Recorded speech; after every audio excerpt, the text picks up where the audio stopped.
The Prince and the Pauper, страница 51. After breakfast the same morning, Tom Canty was conducted with ceremony to the throne room, where he was to transact business of state.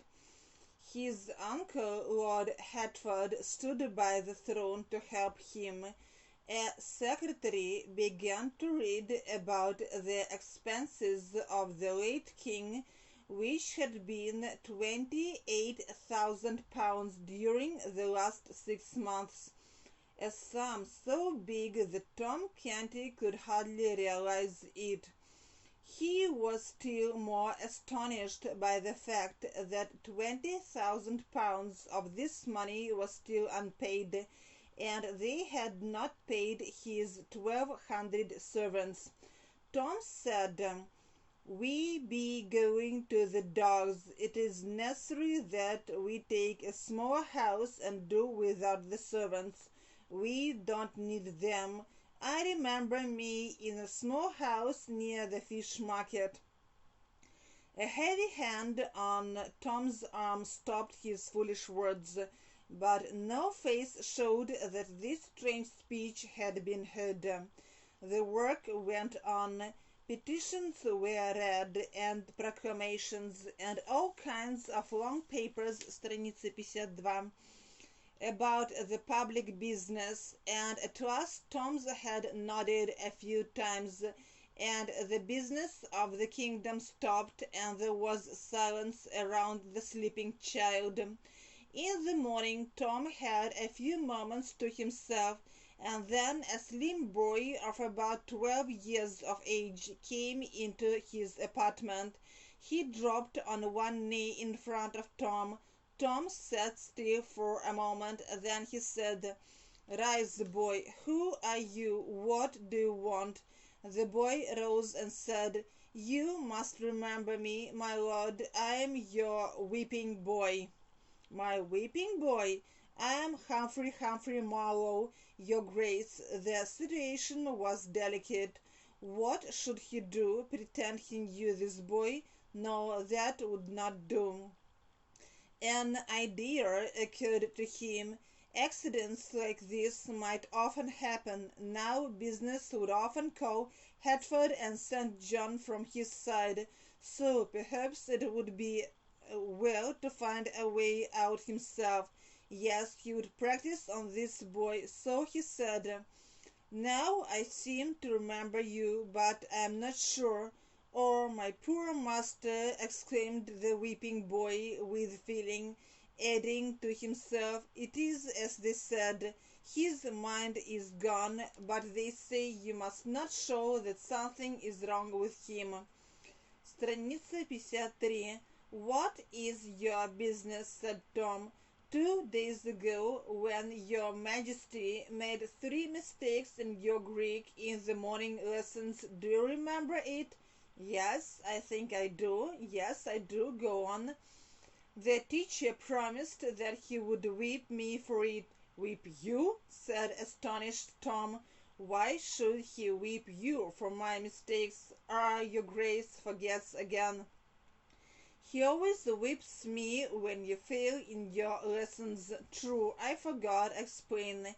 "Your majesty, nobody may whip the Prince of Wales when he fails. I am whipped for that. It is my livelihood." "And have you been beaten according to the promise?"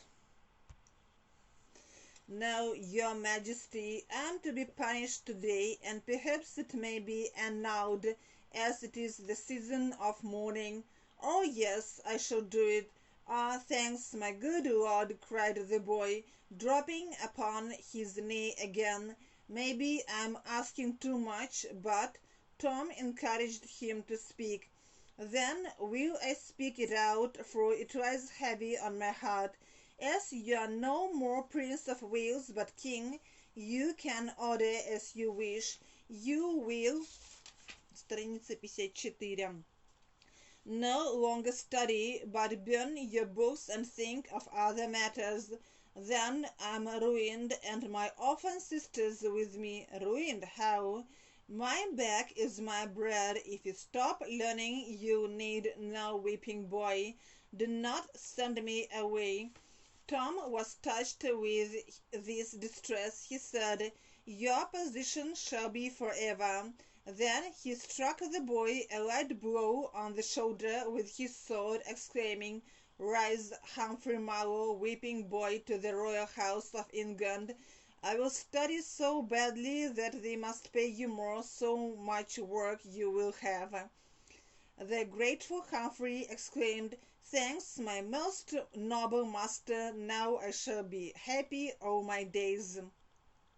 Tom realized that here was a boy who could be useful to him. He encouraged Humphrey to talk. He believed that he was helping Tom to remember.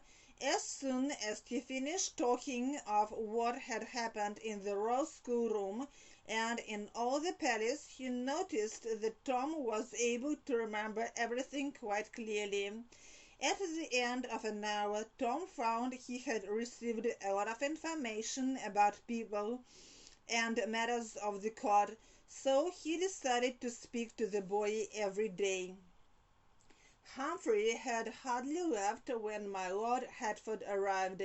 He instructed Tom as to the matters already known to him from Humphrey. It turned out that Tom needed very little help. Seeing the royal memory so much better, Lord Hertford tried testing it. The results were happy here and there in the things Humphrey had spoken about.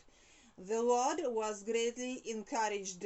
So encouraged was he that he said with hope in his voice, "Now I am sure that if your Majesty tried, you could remember where the Great Seal is. May I ask your Grace to make an effort?" Tom did not know what the Great Seal was. After a moment he looked up and asked, "What was it like, my lord?" The lord was distressed and muttered to himself, "Alas, his mind is gone again." Then he turned the talk to other matters.